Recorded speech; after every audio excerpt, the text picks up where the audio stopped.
Everything is personal right here. Everything is personal right here.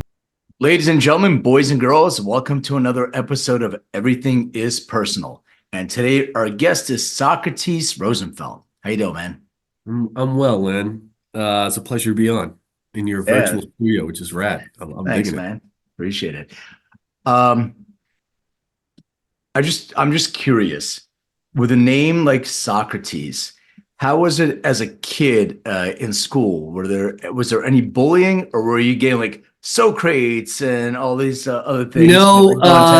It was low key until Bill and Ted's came out. Yeah. I was like in second, third grade or something like that. And then there was Socrates. And I enjoy being called Socrates because that means people are as old as I am now. But then, honestly, for all the things that Socrates rhymes with, I never got made fun of for my name. I got made fun of for different things, but not my name. And I love it. It's a reminder to me how cool my mom is. Eccentric and multi-ethnic and not afraid to be herself. And I'm kind of a manifestation of that. So I'll ride with it, man. It's cool. Well, you love it now, and I think it's cool, and it's really cool because I'm a fan of philosophy and all that stuff. Yeah, but cool. As a kid, my name is Leonard. And actually, I was born in Lithuania. My name is actually Leonardo. It's cool. But I'm Len. So when I was a kid, I did not want to be called Leonard or Leonardo or anything. Right. So, right. Yeah. I love it now. It's cool, but back in the day, it wasn't. So I was wondering if you had a different mindset back when you were a kid with your name, and then connected it differently with some adult. I have actually, not many people know this, but Rosenfeld's my adopted name. My birth last name was Makarunas from Cyprus, and I was really embarrassed about that. And I just wanted to fit in. And looking back though, names are beautiful, special things. If you think about what the ancient civilizations have done, the current civilizations still, and like naming ceremonies. So I don't know. Socrates suits me. But yeah, Socrates every once in a while I'll get a Socrates, which is rad.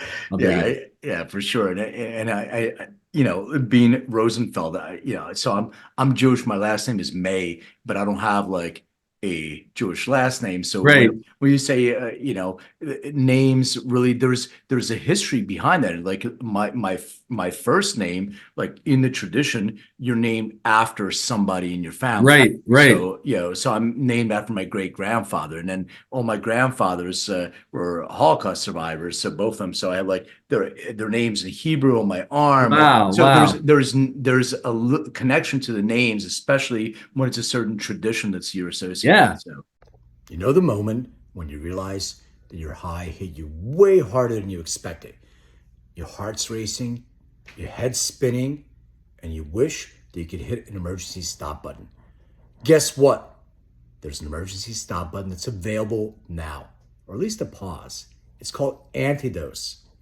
Antidose is a fast-acting THC-free formula and designed to minimize the unwanted effects of high-potency THC, seeking you back to being yourself and fast. Whether you're stuck on a couch or spinning in your head, Antidose helps you to reset, restore, and rebalance. Find out more at antidose.com. Yeah, man, you can't really have the full human experience until first you have a name, right? And then you're somebody. And you learn to become nobody, hopefully, as you age. But names are important. Yeah, I feel very grateful for my name. I'm just super curious with that because it's a unique name, and I was just wondering how it played out as how it manifested. Yeah, no, it's just nothing other than my mom I have a Greek background as one of my ethnicities. But the legend is my mom in 1982 was pregnant with me in the spring and was watching the World Cup. And in 1982, there was a soccer player named Socrates who captained the Brazilian soccer team. and she heard his name on the TV as she was kind of in her last trimester, and said, "You know what? I'm going to name my child after him." So I guess who knows what's true, man. Yeah, it wasn't walking around Athens or anything like that. Yeah, no, not that cool. All right. So I'm also, let me go through your origin story and then Sure. I have a bunch of questions. Where did you grow up? I grew up just outside of Boston, Mass, in a town called Newton, Mass. So shout out to the 617 over there in Newton, Mass. So you already mentioned your mom. So what was your family dynamic? Were your parents together, or was just your mom man, or siblings? Oof. I've had many podcasts, not one has started from that. So I love it already, Len. My mom had me when she was a student at American University.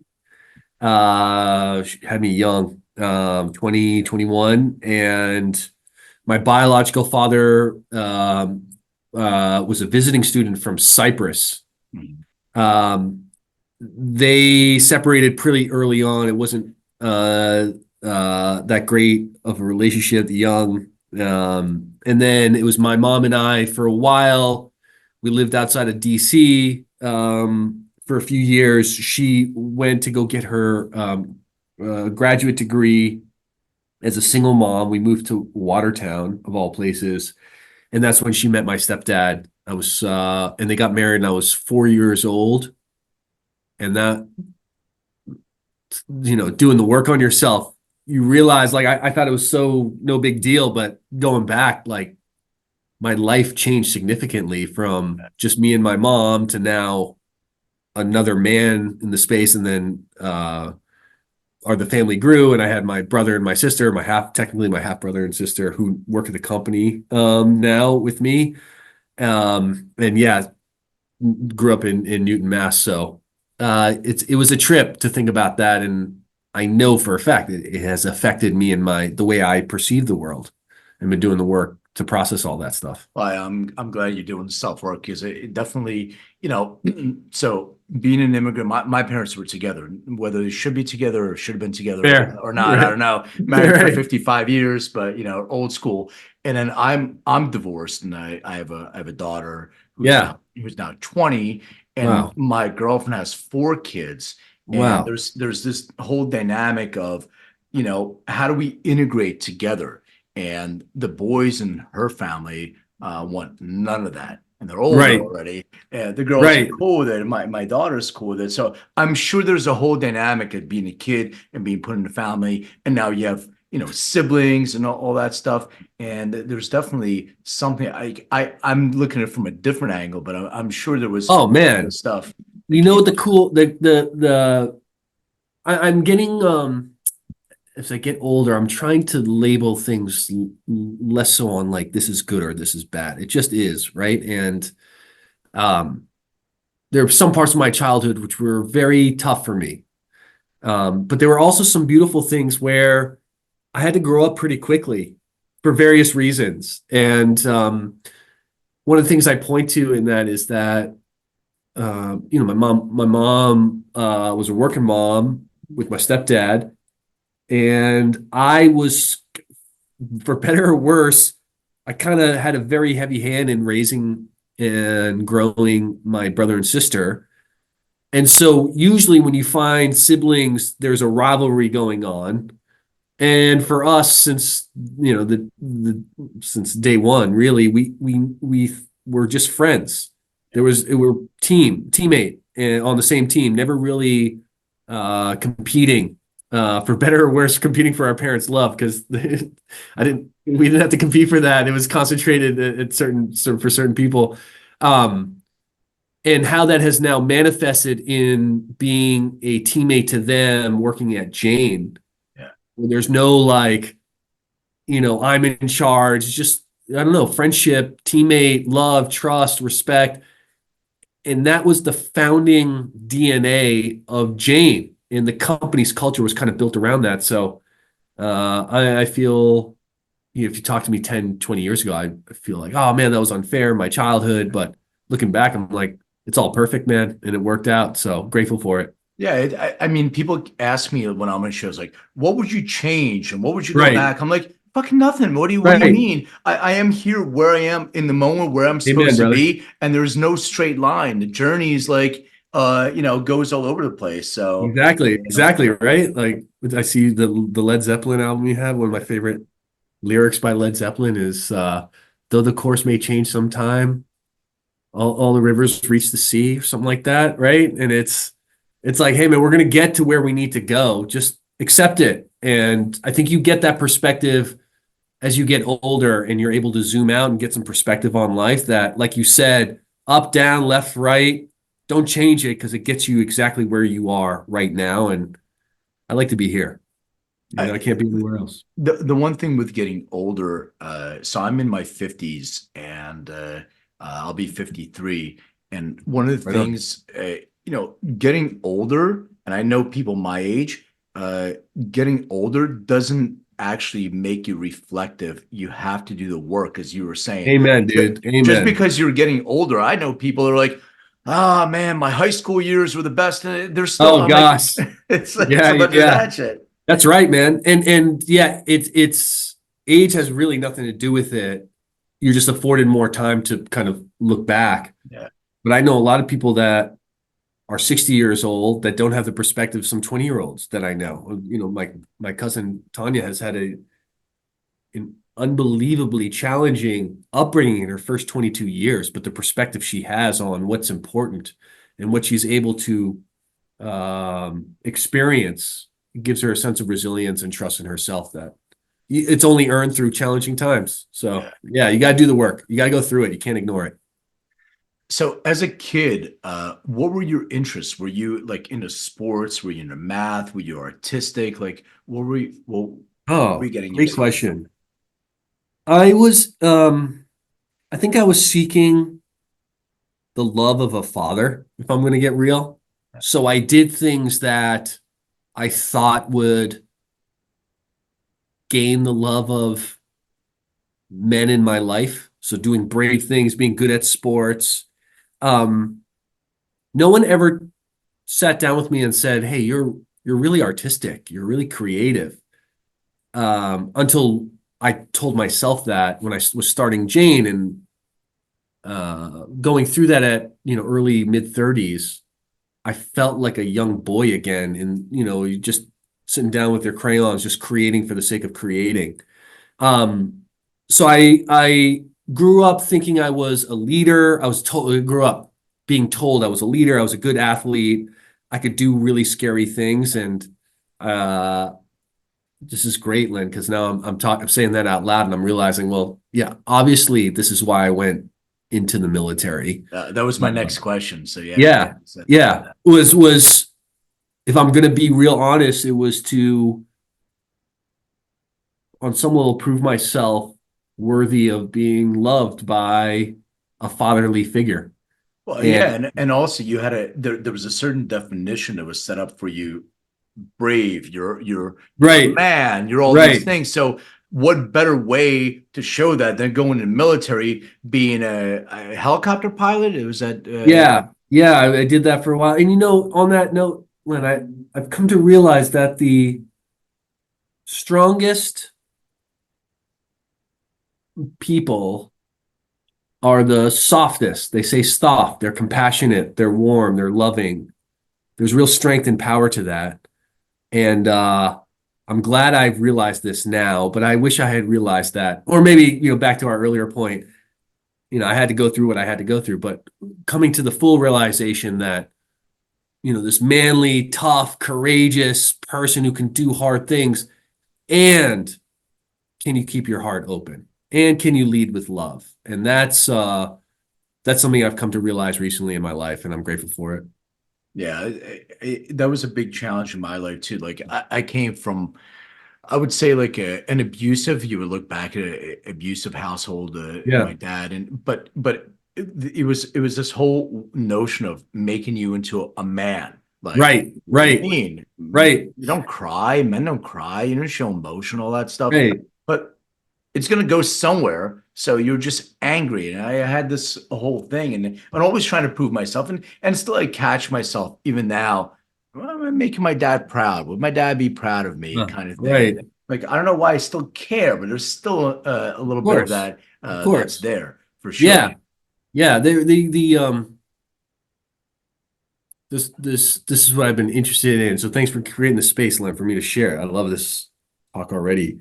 Where I find like the strongest masculine archetype has a very has a is really in touch and in tune with the feminine energy and spirit, and vice versa.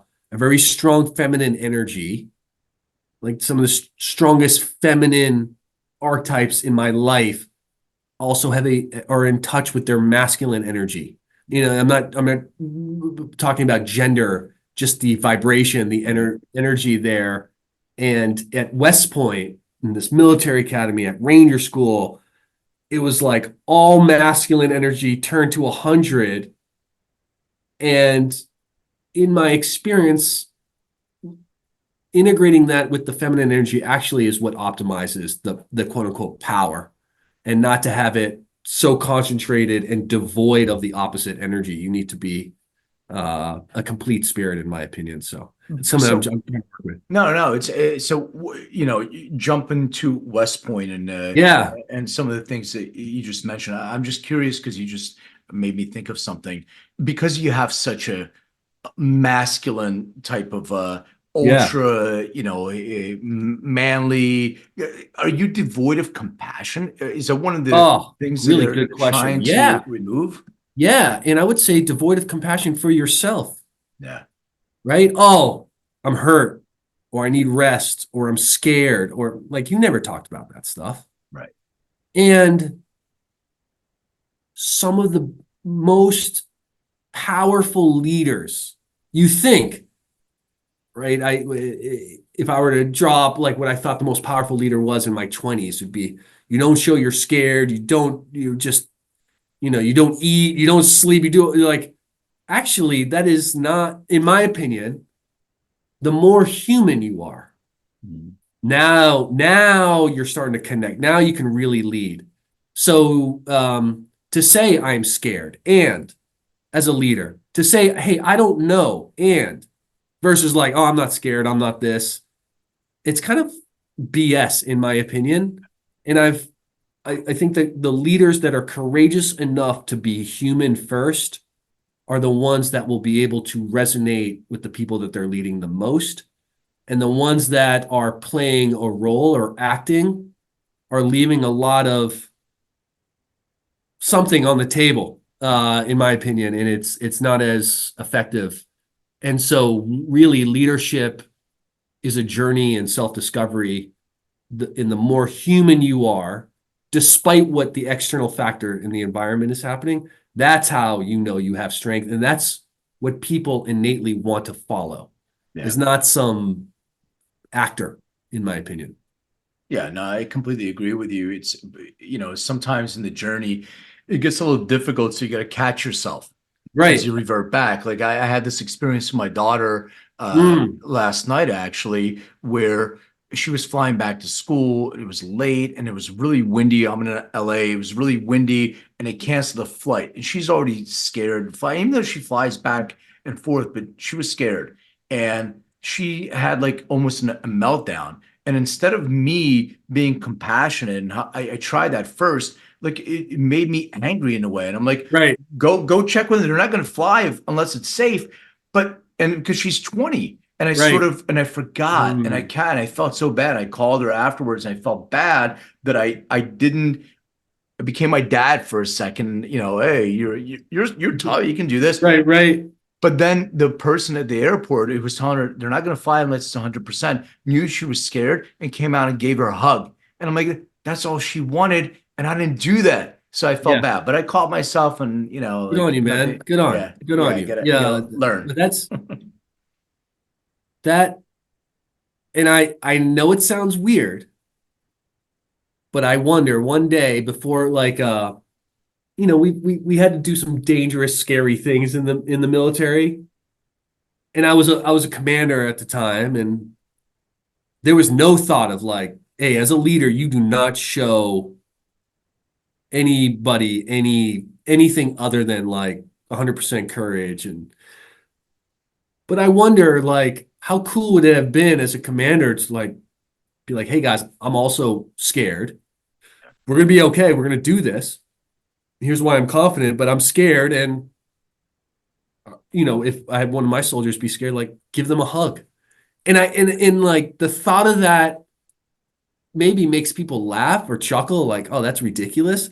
But that's ridiculous in my opinion. That we can't lead, that leading with anything other than compassion and love is normalized, and doing so with love and compassion and softness and gentleness is seen as weak. And I think we got to get away from that, because what ends up happening is we go against our natural tendencies. Our natural tendencies are to be kind and Yeah. to be loving, right? Think about,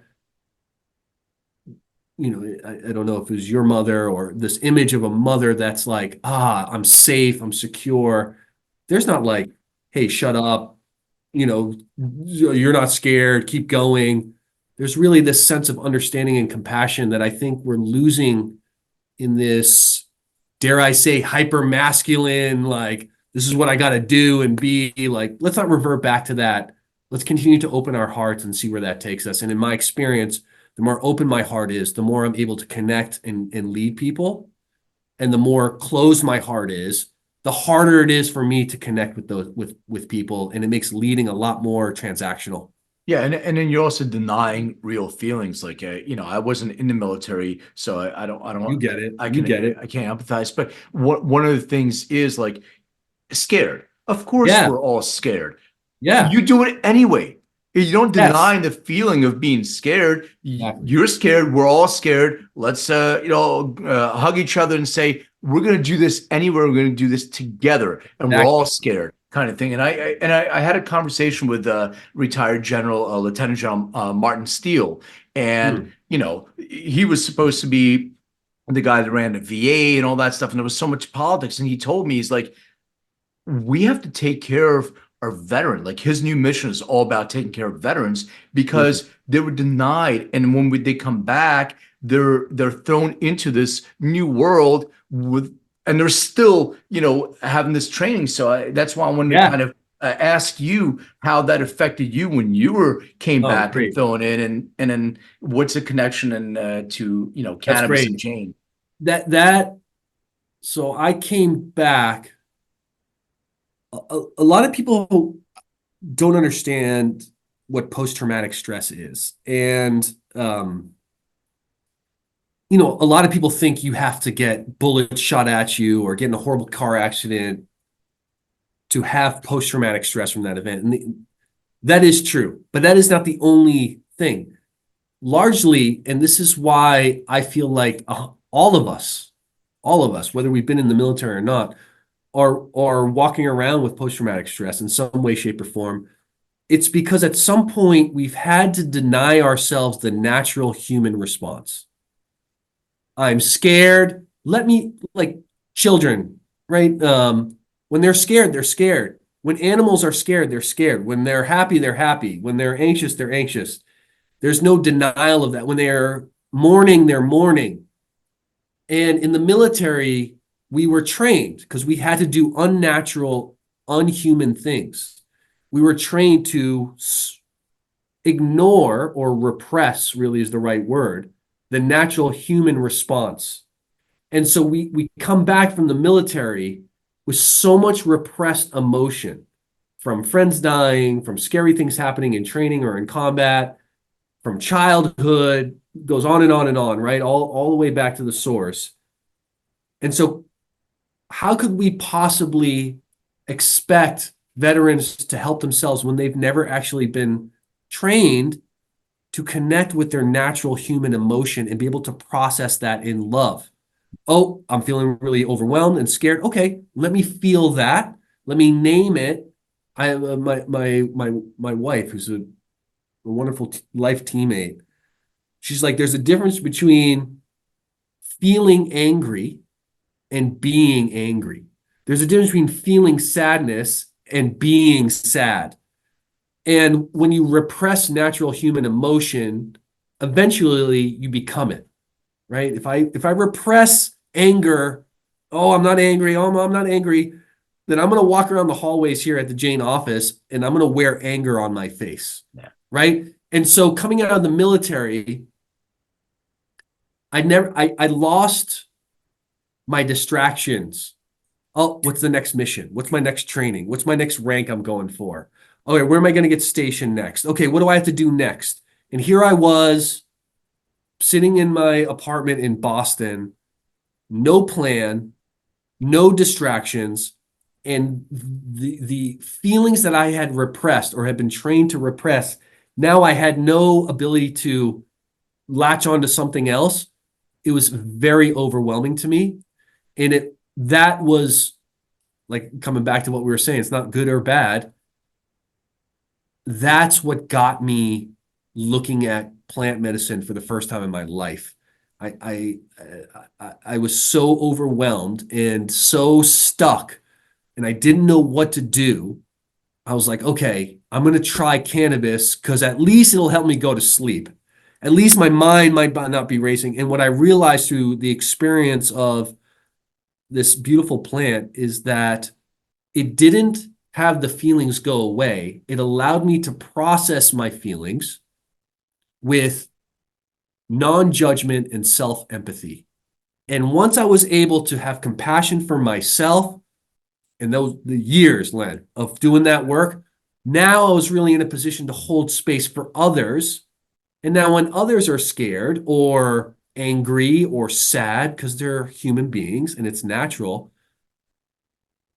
I can hold that space for them because I learned to hold that space for myself. And that's what cannabis and other plant medicines taught me, was it created that space for me to feel and heal myself. It wasn't the plant itself that was healing. And I want to make that point. It wasn't this panacea where all of a sudden, man, all my sadness and fear was gone away. Oh, for the first time in my life now, I could hold space for myself and process those natural human emotions. And that's where the healing journey began. Yeah, I'm glad you said that, because people believe, oh, it's the plant, like cannabis is, no, we have an endocannabinoid system, and everybody's endocannabinoid system is different. We have our own deficiencies and modulational differences. So by consuming the phytocannabinoids, you're actually adding to your own neurochemistry, and that's what people don't understand. Or like, and we always had this, your brain on drugs and all Right. drugs and drug. But people don't understand how drugs work. It's all about our neurochemistry. It's not about the cocaine. It's about the dopamine that it's ligand to, that it expresses there. And I'm glad you said that, because having clarity, and I had a conversation with somebody close to me about cannabis, and they were in pain, and they consumed some cannabis, and they're like, my pain seems more profound. I was like, interesting, isn't it? So it's not like it's a pain suppressor for everyone. Maybe what it does for you, maybe it stops all the other noise and makes you focus on the pain, because the pain is a signal of something. So this is, we're not trying to numb anything. We're not trying to use this as an analgesic. And that's what people need to start understanding about this plant and our own neurochemistry as well. Exactly. It's so well said. And in the West, how we bring our warriors back home, it's sad because we can't handle it as a society. It's too sad. It's too scary. Hey, take this pill. Just shut it down, man. Ignore it. Forget about it. Right? That's how this is the kind of Western approach to most quote unquote medicine. And plant medicine is the opposite of that. Like you said, it's not going to turn down the volume. In fact, it's going to turn down the volume on all the other distractions so you can focus on this and work with the pain, not work against it, and realize that pain is the gateway to healing. You can't heal unless you start feeling. And there's a lot to feel out there, especially in this day and age. And so that's why I think cannabis and other plant medicine, it's not for everyone, but it should be a legal thing that people have an option to gravitate towards if they so choose, want to heal that way. And in my opinion, based on my experience and the experience of hundreds, if not thousands of veterans that I've talked to coming back home, is that this allowed them to actually deal, and heal the pain rather than ignore it. And then that only compounds and precipitates the pattern, right? And where it's going to manifest in illness or other things, chronic depression, et cetera. Yeah, love that. So, as you consume cannabis and you started using it as part of your healing journey, what inspired you to create Jane Technologies? How did that Oh, manifest? so I was consuming the plant quietly, almost like ashamed a little bit because of all the stigma that I thought was still out there. And um, I it's funny, man. I graduated from business school, and I thought to myself, well, I really want to start a company in cannabis, but I can't do that. I'm not qualified to do that. I went to MIT for grad school. Like, I'm going to throw that degree away to go, what if it fails, or what people are going to laugh at me, or whatever we tell ourselves. And so I did the exact opposite. I got like this very sought after job at McKinsey, which was a great place for me to learn. But it wasn't my passion. And I remember I was on a study at McKinsey, and it was funny, man. Like, I was using, you're so busy all the time. So I was like getting my flight, and my hotel, and my Uber, and my food all online. And I forgot my headphones. Let me order that to my hotel room online.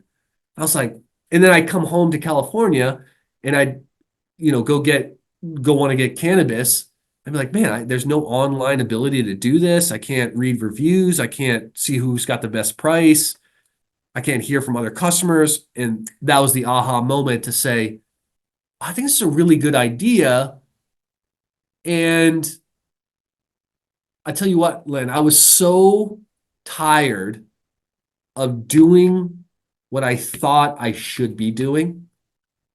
And I think at some point in my early 30s, I was like, you know what? Can I swear on this show, Oh Len? yeah, fuck yeah. I'm sorry. I was like, fuck it. If I'm gonna fail at something, I'm gonna fail at something that I at least believe in. And here we go. And I was so fortunate to be in a life position. I didn't have kids, and my wife was a massage therapist at the time, so we didn't have a lot of money, but we could live on a little bit.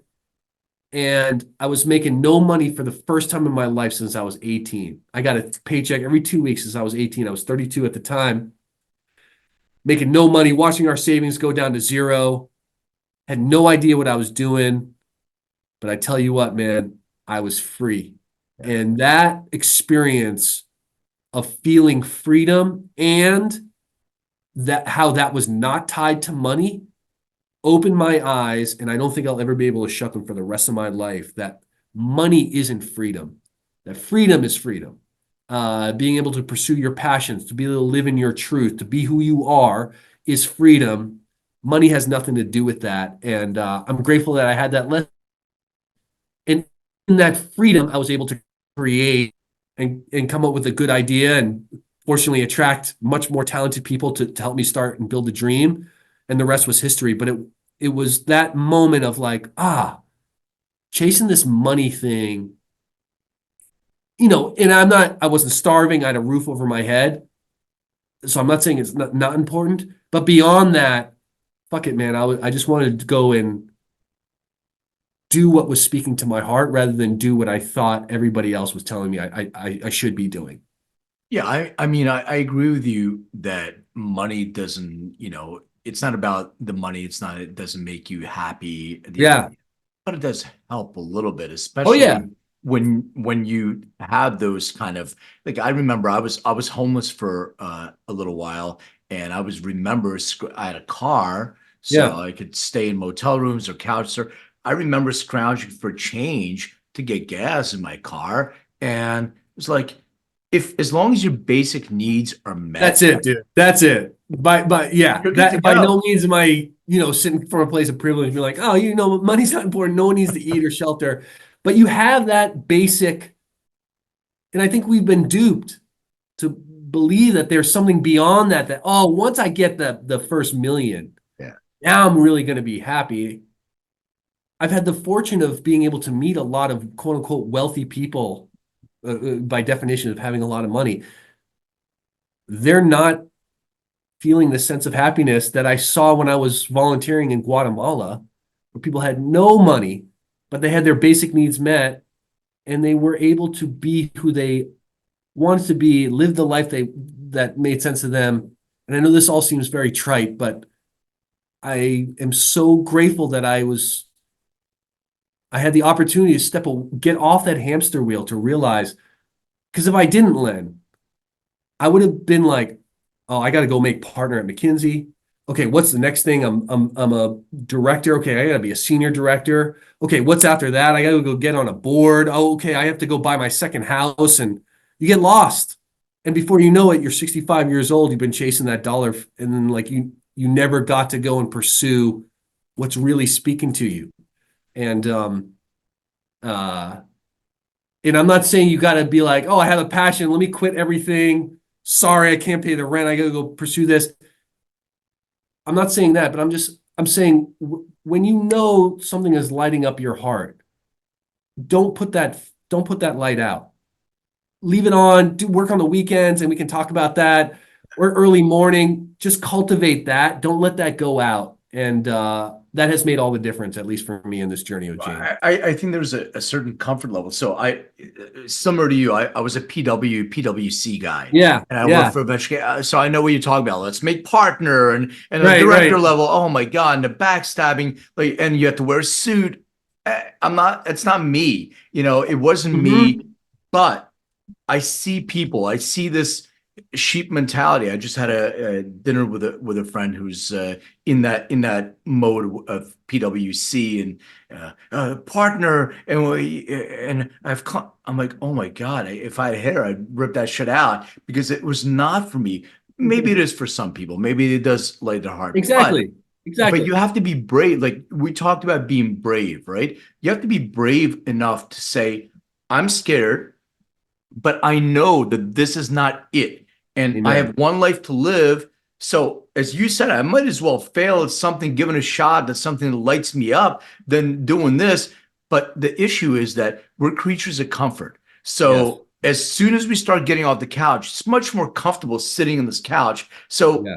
I'll do it tomorrow kind of mentality. And you keep going and going and going. And I see people who are my parents and my parents' age who are retired and they plan, all right, when we retire, finally we're going to get to travel. And now the aches and pains start. So, flying to Japan, it Right. takes too long. I don't know if I can make it. So you just end up existing. And I had an aunt who passed away at 102, and the Yeah. last 20 years of her life, it wasn't fun or Yeah. or more like just existing. So this notion of being brave in life doesn't necessarily mean, oh, I'm going to be this hero. It means that in spite of being uncomfortable, you have to try to make yourself being comfortable in an uncomfortable situation. Amen. That's kind of what Amen. you And did. you exactly. And you could tie that back to the healing that we were talking about, Yeah. right? How many of us have parents that haven't healed? And grandparents and grandparents, parents, right? Generations of, because it's so fucking painful, Yeah. right? It's so well, let's remove the word painful. It's so uncomfortable. Like, oh man, I gotta talk about you know what? Let's go play golf or go surf and like, that's fine. And that's fine.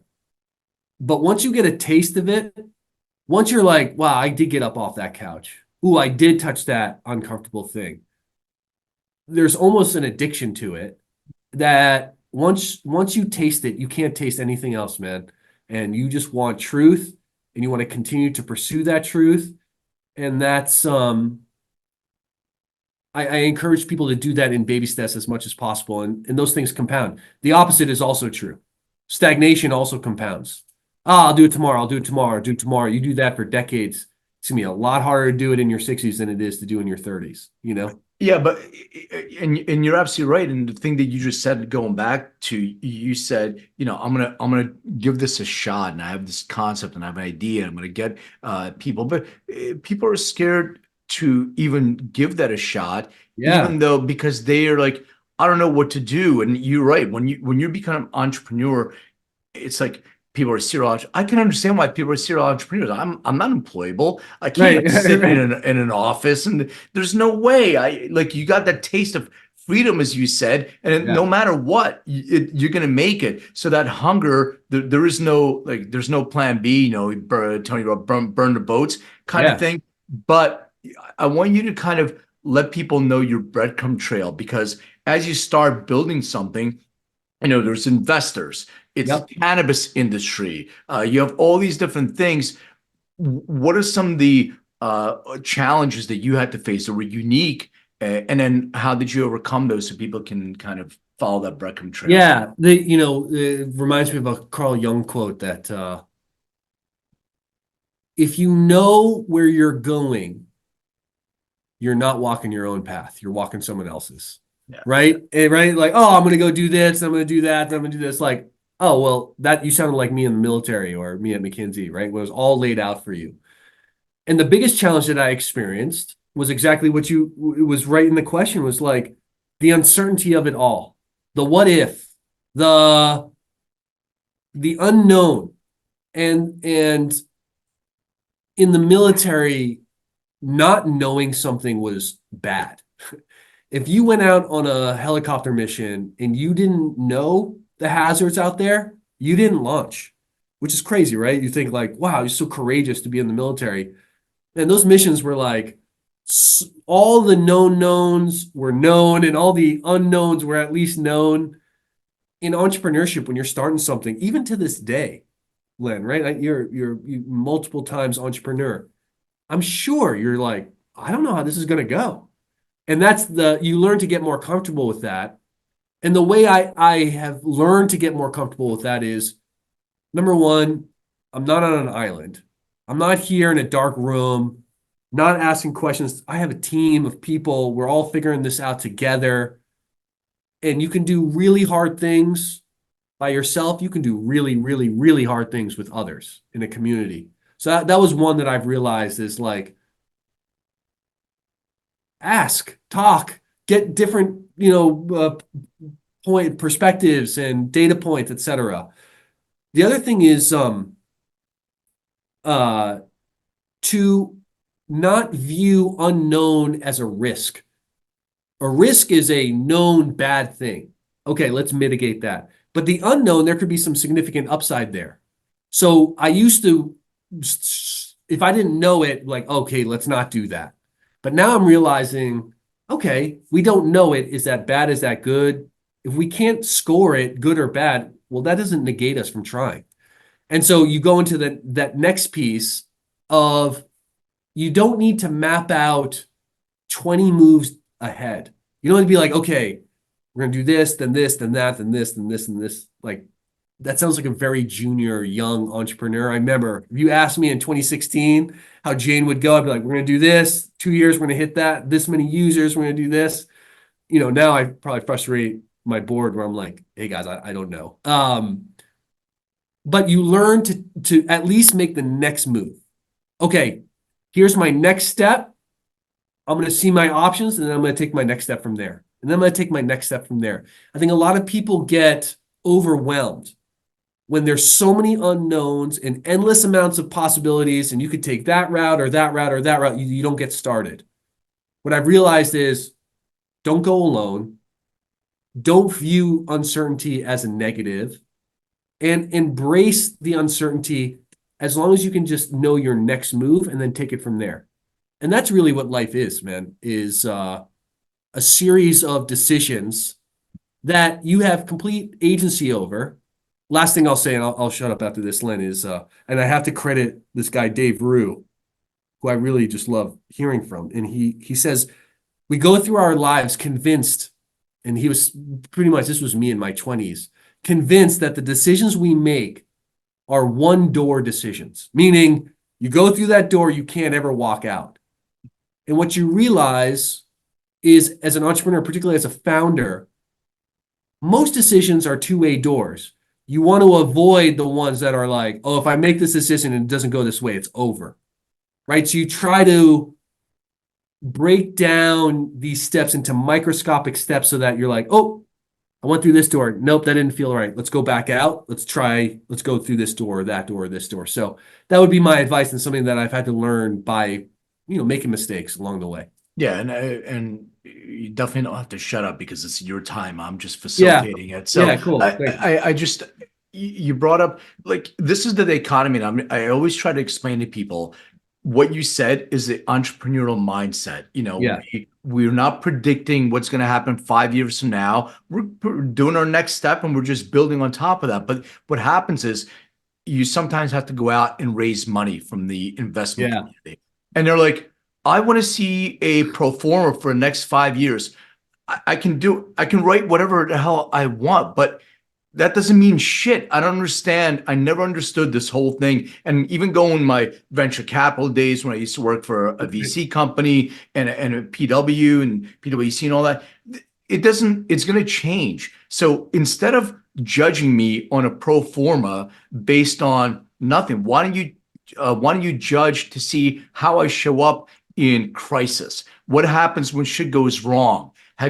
Nobody asks me that. So Right. does any of the people that invested in your, I'm assuming you had some investment from the outside. Did anybody ask you, like, how do you show up? Like, if shit goes wrong, what do you do? Or how do you mitigate? Like, I never had these conversations with investors. That those are very rare. The investors that I've seen be successful, are the ones that understand and are betting. I had someone say, I'm not betting on the horse race, I'm betting on the jockey. Where it's like, cool, I know the race is going to change and I know things are going to get weird, but how do you, I want to know that, and this is early on. Later stage investors are a little bit different, but early on, the investors are betting on the founder and their ability to navigate uncertainty. How do they deal with mistakes? How do they deal with things that didn't work out that they thought was going to work out? And that's what I mean by you can't fake that stuff, man. And when you start a company, you got to tap in to be like, hey, I'm willing to take this ride and step into the abyss and the uncertainty because I trust myself, and my commitment and love for the journey of it is what's going to allow me to navigate the tough times. That's who I want to invest in. And I think not all investors at Jane early on, but the majority of them saw that. And I'm not talking about me, but the early team, they were like, I like this team. They can handle, they're resilient. And that's so far, we've proven them right.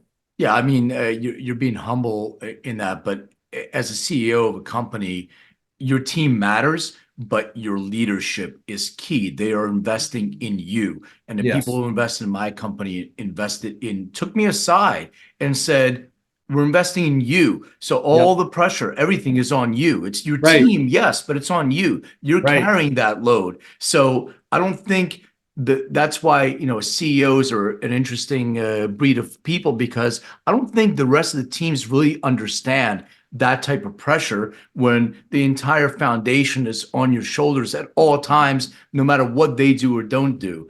Right. So, what do you do? You seem like a guy that does a lot of personal development and Yeah. things of that nature. What do you do to de-stress, I guess? It's funny, man. You bring this up at a very opportune time. So I live in Santa Cruz.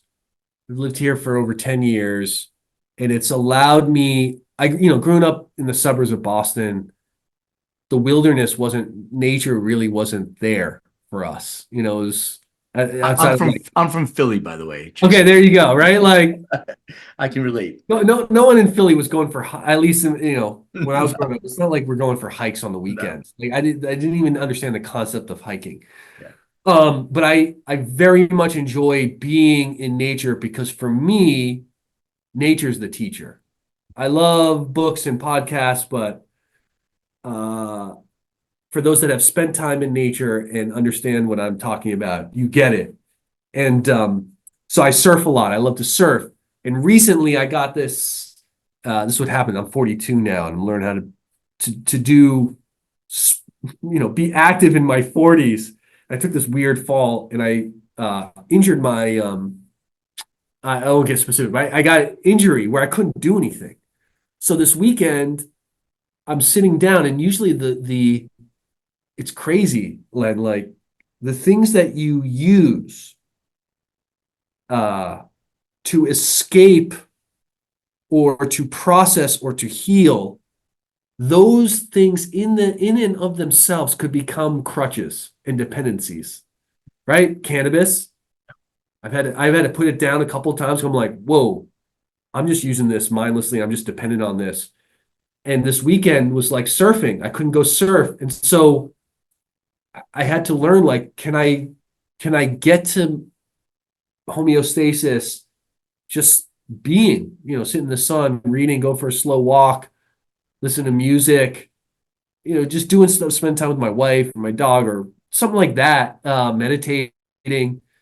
So traditionally my answer would be, surfing, hiking, reading, meditating. And now I'm trying to find that without kind of any activity tied to it and just be that, which is easier said than done, though, man. Easier Nah, said than done. dude, listen, it's so interesting that we're speaking because I'm a big hiker and I did the Yeah. same thing when I moved 16 years in LA from Philly. And I was like, Yeah. what the fuck you people driving to go walk? It makes no sense. Right. You fucking walk to the store. I don't get it. So, but I became, that's my flow state, man. When I'm Amen, bro. hiking, but I tore my meniscus in my knee, both the sides and all that. And I'm like, I can't hike. So the same kind of thing. I'm like, what do I do? What do I do with myself? And finding time, and I had to like force myself into the situation of I love music, right? So I'm gonna Yeah. create a meditative state for myself to go pull some records out, sit on the couch with my dog, and just listen to music like I used Amen. to do way back in the day. I'm like, Yeah, man. that's kind of meditative too. So Right? I'm Isn't that doing a that. trip? Like, and maybe we tie this all the way back to what we were talking about, how there's nothing good nor bad. You heard um, this old, I don't know, folklore tale of the farmer. Um, they go the farmer, the villagers are like, hey, your horse ran away. Have you heard this, Len? Yeah, go ahead. Yeah, Tell yeah, me. yeah. Okay. Well, I'll share it for the listeners, and I love this story. And this has something to do with, like, you want to be a founder. This is a good story to lean on when you need it. So the villagers come to the farmer, like, oh, isn't that horrible news? Your horse ran away. And the only response the farmer has is maybe. And the next day, the horse comes back, and with the horse comes like a dozen wild horses back onto his property. And the villagers come back to the farmer, and they're like, isn't this amazing news? Your horse came back, and with it brought a dozen new horses that you didn't have to go and get and pay for. And the farmer says, maybe. And so the next day, the farmer's son is out there trying to tame the wild horses, and in riding one of them falls, breaks his leg. Right? The villagers come back. Oh my God, farmer, isn't that horrible news? He goes, maybe. The next day, the local army comes through and they're conscripting. We're drafting young men into the army, and they come across his son, and his son is bedridden, and they leave him alone. He's not going to war, so it saves his life. And the villagers go to him. They say, "Oh, isn't that amazing news?" Maybe. And so that's when you tore your meniscus and you can't hike. Like, if you're anything like me, right? We're all human, Len. Feeling sorry for myself. I'm like, oh man, I can't. The one thing I have is taken away from me. And then you realize, well, shit, if that didn't happen, maybe I wouldn't have kind of reconnected with my love of music and just sat with my vinyls and my dog and had that moment. Right. So life's a trip, man, and just continue to have faith that everything is working out the way it's It's meant to work out. It's all perfect. 100%. Yeah, I, Yeah. I, I did. I must confess, I did call my shrink and had a session when that happened Of because I had course. a meltdown. I was like, I'm "What with do I you though. do?" Yeah, man, right? Yeah, easy to say, hard to put in practice. And Yeah, then hopefully the next time, because there will be a next time, of you course. can come back to that and be like, all right, man, everything's all right. Everything's gonna be okay. So what's next for Jane? What are you guys working on? What's the next? Because there are rumors about rescheduling. Yeah, So maybe we'll actually have real e-commerce and like big. run a real business without all Yeah. these exceptions. So what are you thinking is next? We have we've spent the past few years really putting seeds in the soil. I mean, where in the seeds being new businesses. So we've built this massive catalog with 2 million products that we're going to continue to leverage. At some point, Len, you and I will be talking again to see how we can personalize cannabis specific to the end user. So we feel really good about that. We have this e-commerce business. There's going to be completely new paradigm of what omni-channel e-commerce will look and feel like. So more customization, more automation. We built a very strong ads business that's just getting started. Our ability to prove ROI and attribution has been great. We have a point of sale business with this little gold consumer program that we have cooking. So no new businesses. We're just going to continue to execute and grow those businesses, and then continue to grow our most valuable product, and that's our people. Continue to invest in growing leaders and creating a safe space for people to be. We'll get to profitability here very soon, which will be really exciting for a tech company in the space, which is rare. And then we'll be in pole position to continue to grow with this industry. And when, not if, but when things legalize, we hope to be a very large company providing a lot of value for the most important parts of the value chain. And we'll see where that takes us. But for the next few years, we have our plan in place, and all we need to do is continue to execute and take care of each other. We'll be all right. And I completely agree that the investment in people is key. Yeah. But the AI is coming, right? It's Oh here yeah. right It's already now. here. Yeah, it's here, and we utilize AI, to as much as we possibly can, because it's just so amazing. It's going to get even better and better. So, do you have plans on leveraging some of the Oh AI yeah. technologies that Oh are yeah. here as well? We have in-house capabilities now. We shout out to our ML team and data science team. We realized that this was going to be something in 2021 when we built out that function. And so we have this, anybody who understands ML or AI, a clean, large data set that has been trained and, kept organized at the scale that we've done it. Man, we can do some very exciting things in terms of curation, personalization for the consumer. We can do some things with helping brands put their products in front of the exact right customer at the right time. And we can help retailers understand what products to sell, when to sell it, when to order new products, and that's coming soon. So AI is it's not the only thing, but it is the force multiplier that we will integrate across all business units at Jane. And we think that's going to be the difference between the companies that kind of quote unquote make it to the other side and companies that No, I don't. completely agree with you. And you basically have built your own LLM with all that information. I mean, we file a patent on a machine learning Great. patent in what 2018. We just actually received it, so Beautiful. it's like our eighth patent. But on machine learning, it took years and years to do it. But we, as you did early on, were like, this is the future. You It's guys going to saw it. change. Yeah, Yeah, man. and no fear of that. And that another entrepreneurial kind of thing. No, we're going to embrace technology, not be fearful of it. Because living in LA, a lot of people are scared of AI. AI is going to take over our jobs. So new Right. writers and strikes and Right. all that stuff. Right. Learn how to utilize the technology, because people were afraid of the elevator. They wouldn't get in a car. All these Right. things. New technology, man. That's Embrace it. it, man. Learn. Mhm. That's it. And speaking to another individual in technology and seeing kind of where we're going as a country, leadership behind the technology is the most important, in my opinion.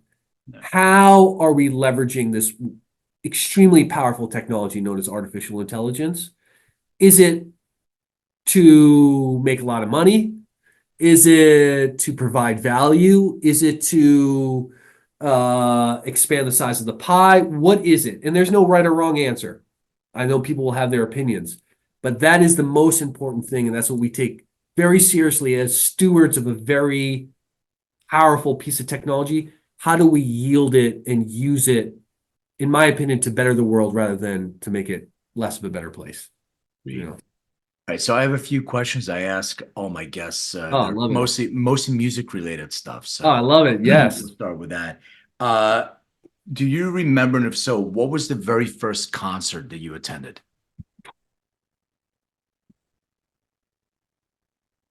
I can tell you one that was recent that I love that I've reconnected. I saw the Roots a long time ago in Boston, Oh, and I sure. saw them. I'm wearing a Roots shirt. Oh shit, there you go. Yeah, Philly, Philly. Yeah, That's it, man. Yeah, there you, oh it's my the God. Roots. It's an R, but it says, Oh my God, I didn't yeah, even it's notice that. yeah, Roots Crew. Yeah, man. I saw them last year, and that was incredible. I saw recently Andre 3000 with his wind instruments. Yeah, he did the flute. Yeah, man. I tell you what, like nothing will. Like, he's the best MC in my life, in my opinion. And I wish, we all wish that our heroes could continue to do what they do. I have so much respect for another artist who has to talk about courage to do what's speaking to their heart rather than what everybody else is doing. So that's those two stuck out to me big time. Shout out to the Roots in Philly, man. Yeah. Well, I was going to ask you what was the last concert you attended, and I guess it was Andre. Was that Andre? Yeah, yeah, yeah. Andre All right. in September. So yeah. I saw the Roots in LA, and then I saw the Roots family picnic. They used to do it in Philly all the time, but they moved it to LA this year, and that was Right. fantastic. You have all Oh the man. All right. OGs there too. Yeah. All right, so for the next year, you can only listen to 5 albums. So Oh, you don't have to remember the name. It could be a Roots album or whatever. You don't have to remember the name of the album, but what will be those 5 albums? And I oh realize it's a man. moment in time No, and I different love it. changes, but This is good. This is good, man. Bob Marley, Exodus, Stevie Wonder, Songs in the Key of Life. Man, five. These are good. I would keep Kendrick Lamar on rotation these days. He's a truth teller. Man, Aquemini by Outkast is on constant rotation for me. And what's been in rotation for me recently has been Waylon Jennings.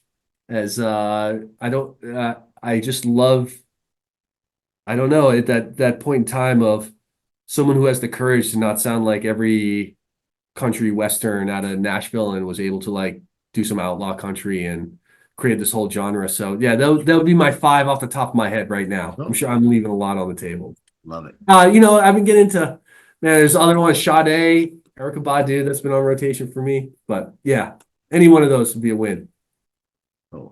All right, so final question. Please describe what your room looked like growing up. Oh, oh man. I lived in the basement with my younger bro, and I'll never forget it was like this. I don't want to say we had black mold because I don't want to subjugate my parents, but it was gnarly down there. And I'll never forget there was this tiny little TV that was the screen was probably as big as our laptop screens these days. It was like wooden, we had like the metal dial. And during really tough times in my life, that TV screen was kind of an escape for me. And I remember just playing like Zelda or something like that with Abe, my younger bro. And were tough outside that, but that was a little world. And there was like, your typical like half finished basement with laundry going and dark and wet and moldy and all that stuff. But I wouldn't change it, man. That was heaven for us down there. Any posters or anything, any artwork on the Oh wall? yeah. We had like sports posters. We had a Led Zeppelin poster up there. We had a Bob Marley poster up there. Sports, yeah, like Boston sports, like All Bruins Boston and sports. Sox. We were wrestlers too. So we had like for those that know Alexander Karelin, he was like this Russian, German gold medalist. And I remember like, there was this thing was like, get up and train while your opponents sleep or something. I was so into that. And, yeah, man, I remember like it was yesterday. That's so funny. Like it sounds like an Arnold thing where Arnold says Exactly. you gotta, like what happened? I want to start. I gotta sleep. He goes sleep faster. Yeah. Like, all right, that makes sense. Yeah, man. Uh, Thankfully, I can't decorate my house. I have to, defer with my wife, thankfully, or else it'd probably be much of the same posters Same shit. up there, Yep.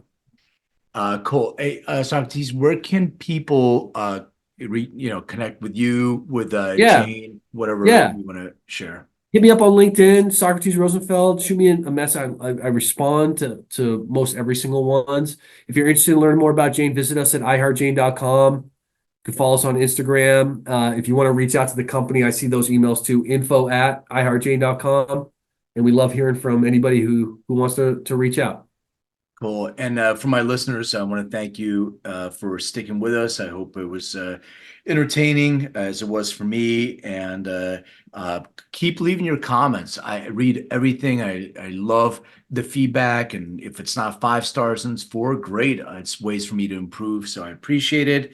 And thank you for buying my book, Making Cannabis Personal, on Amazon. And yeah, man, I really appreciate it. This is great. I was so entertained, and I can see why people will gravitate to work with you and be part of your team. So Oh, I thanks appreciate so you. much, Thank man. you. Yeah, appreciate you, man. Thanks for being human, dude. Really appreciate it. This is fun. Cool, man. Thank you. Hey everyone, thank you for watching and listening. And don't forget to hit the subscribe button, share this episode, and hit that bell. Like, comment. I so appreciate that. And check me out on social under Len May or Len May DNA. Find out more on LinkedIn or lenmaycoaching.com. And remember, everything is personal.